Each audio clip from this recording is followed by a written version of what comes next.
If you've been fortunate enough to receive a holiday bonus, here's how you should be using that money, depending on your situation.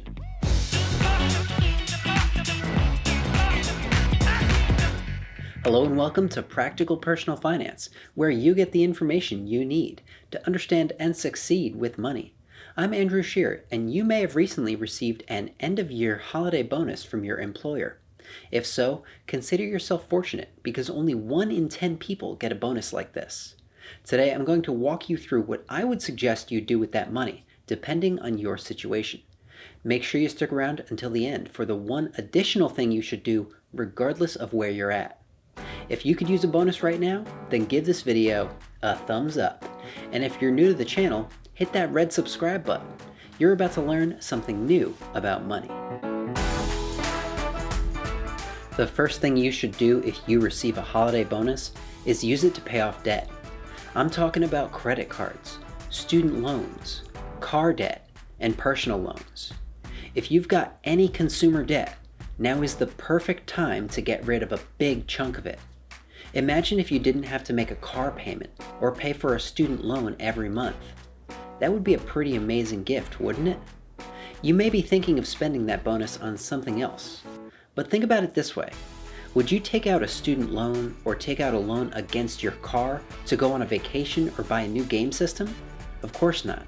But it's essentially what you've done if you have a bunch of cash and you don't use it to pay down your debts. If you're paying off debt, I made an awesome video where I compare 2 of the most popular debt payoff strategies, the debt snowball and the debt avalanche. Use link number 1 down below to watch. If you're already debt-free or you've paid off all your debts and still have some cash left over, the next thing you should do is put that extra cash into a savings or money market account to act as an emergency fund. If there's one thing we've all learned in 2020, it's the importance of having some cash set aside for a rainy day. That way you won't have to go into debt if your transmission goes out on your car, or you need to replace your water heater, or a deadly disease spreads across the country and forces you out of work. If you're working on saving an emergency fund, I made another video where I break down exactly how much cash you should have set aside. Click on link number 2 down below. But what if you're already debt-free and already have an emergency fund saved? If you're not yet a homeowner and would like to be, stash that bonus away for a down payment on a home.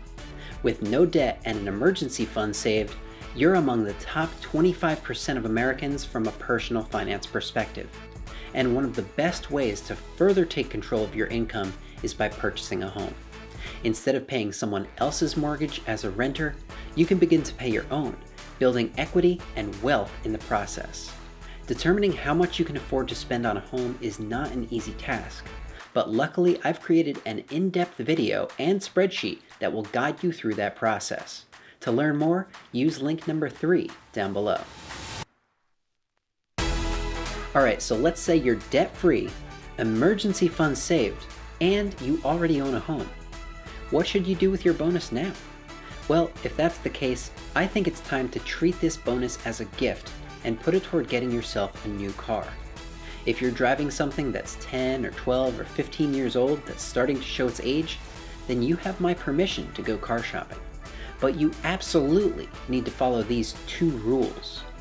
Rule number 1, you must pay cash. Do not go into debt to buy a car. Period. This is important, so I want to repeat it. Do not go into debt to buy a car. Rule number 2, buy yourself a reasonable car. For most people, I'm talking about a 4 or 5-year-old Toyota, Honda, Kia, Hyundai, or Mazda. You need to keep in mind that cars go down in value very rapidly when they're brand new. So by selecting a 4 or 5-year-old used car, you're allowing someone else to pay for all of that depreciation. And by going with one of the brands I mentioned, you're setting yourself up for success with good fuel economy, less expensive maintenance, and cheaper auto insurance.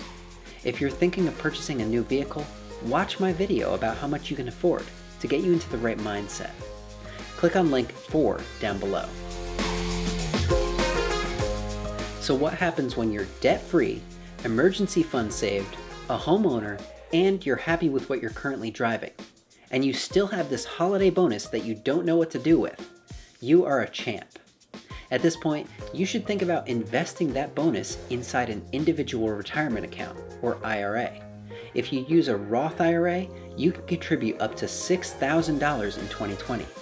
That money can grow and grow, and when you're 59 and a half years old, you can take it out completely tax-free.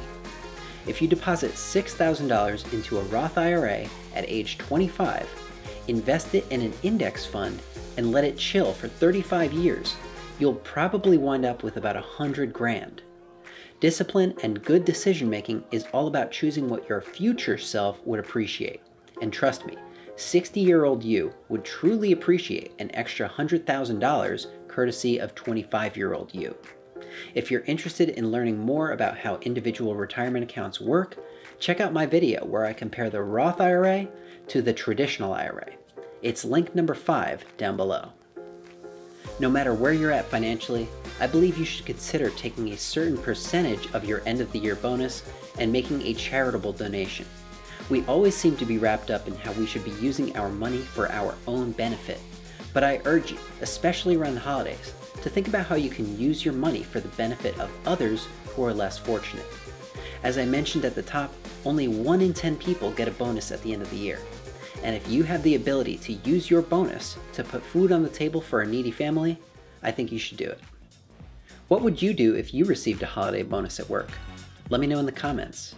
If you'd like to learn more about how to give to others effectively, click right here to watch my video on the topic of giving.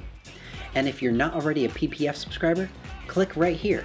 And don't forget to spread some holiday cheer by sharing practical personal finance with a friend. Happy holidays. I'm Andrew Shear, and I'll see you next time.